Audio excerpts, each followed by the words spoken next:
നമസ്കാരം. ഗുരുവായൂർ ഡിവോട്ടീസ് ഓൺലൈനിലേക്ക് ഏവർക്കും സ്വാഗതം. ഇന്ന് ഗുരുവായൂർ ഉത്സവം 9ാം ദിവസമാണ്. ഇന്ന് വളരെ വിശേഷപ്പെട്ട ഒരു ദിവസമാണ് കേട്ടോ. കാരണം ഭഗവാൻ പുറത്തേക്ക് എഴുന്നള്ളാണ് തൻ്റെ ഭക്തജനങ്ങളെ കാണാനായിട്ട്. ഈ ഉത്സവത്തിൻ്റെ സമയത്ത് ഇന്നും നാളെയുമാണ് ഭഗവാൻ പുറത്തേക്ക് എഴുന്നള്ളുന്നത് കേട്ടോ. ഇന്ന് പള്ളിവേട്ടയാണ്, നാളെയാണ് ആറാട്ട്. അപ്പോൾ ഈ ഒരു കാഴ്ച കാണാനായിട്ട് ഭക്തജനലക്ഷങ്ങളാണ് ഗുരുവായൂരപ്പൻ്റെ സന്നിധിയിൽ എത്തുക. അത് വളരെ മനോഹരമായിട്ട് മനസ്സിൽ ഒരുപാട് ഭക്തി നിറയ്ക്കുന്ന ഒരു കാഴ്ച തന്നെയാണ് കേട്ടോ. ഒരു രാജകീയ പ്രൗഢിയിലാണ് ഭഗവാൻ എഴുന്നള്ളുക. എങ്ങനെയാണോ ഒരു രാജാവ് പുറത്തേക്ക് എഴുന്നള്ളുന്നത് അതേപോലെ തന്നെ അകമ്പടി സേവിച്ചുകൊണ്ട് സൈനികരും മുന്നിലുണ്ടായിരിക്കും. കൃഷ്ണനാട്ടം കലാകാരന്മാരാണ് സൈനികരുടെ വേഷമൊക്കെ കെട്ടിയിട്ട് ഭഗവാനെ അകമ്പടി സേവിക്കാനായിട്ട് മുന്നിൽ നിൽക്കുന്നുണ്ടായിരിക്കും കേട്ടോ. പണ്ടൊക്കെ അത് സാമൂതിരിയുടെ യഥാർത്ഥ സൈനികരായിരുന്നു.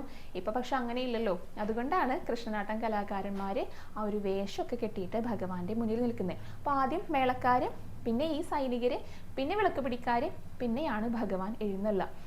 അങ്ങനെ കുളപ്രദക്ഷിണമായിട്ടാണ് കേട്ടോ നഗരപ്രദക്ഷിണം എന്നതുകൊണ്ട് ഉദ്ദേശിക്കുന്നത്. അപ്പോൾ ഈ ഒരു സമയത്ത് പറയൊക്കെ വെച്ചുകൊണ്ടാണ് ഭഗവാനെ സ്വീകരിക്കുക.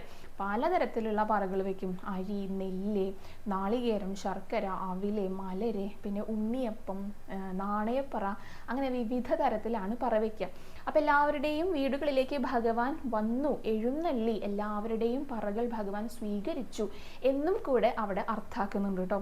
കാരണം വളരെ പണ്ട് നമ്മൾ കഥകളിലും ഒക്കെ കേട്ടിട്ടുണ്ട്, രാജാക്കന്മാരും ഇതുപോലെ പള്ളിവേട്ടയ്ക്കൊക്കെ ആയിട്ട് പോകുമ്പോൾ ഭക്തജനങ്ങൾ, അതായത് അവിടുത്തെ പ്രജകളും ഇതേപോലെയാണ് സ്വീകരിക്കുക. ഇങ്ങനെയുള്ള സാധനങ്ങൾ തന്നെയാണ് വെക്കുക. അപ്പോൾ അവിടെ ഭടന്മാർ ആരാണോ അവരത് എടുത്ത് കൊണ്ടുപോകും കാട്ടിലേക്ക്.